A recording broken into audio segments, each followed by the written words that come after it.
বলারদের দুর্দান্ত বোলিংয়ে বাংলাদেশ এ দল পাকিস্তান শাইন্সকে মাত্র ১২৫ রানে অল আউট করলেও ব্যাটারদের অসহায় ব্যাটিং ব্যর্থতায় এশিয়া কাপ রাইজিং স্টার্সের শিরোপা হাতছাড়া করল বাংলাদেশ এ দল।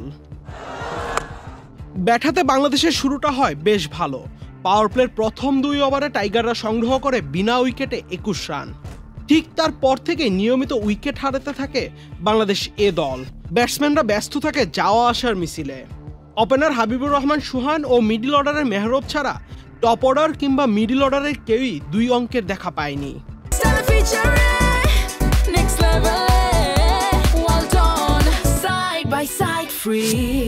৫৩ রানে ৭ উইকেট হারিয়ে টাইগারদের অবস্থা যখন শোচনীয়, তখন মেহরব ও রাকিবুল হাসানের ৩৭ রানের জুটিতে ঘুরে দাঁড়ানোর আশা দেখে বাংলাদেশ।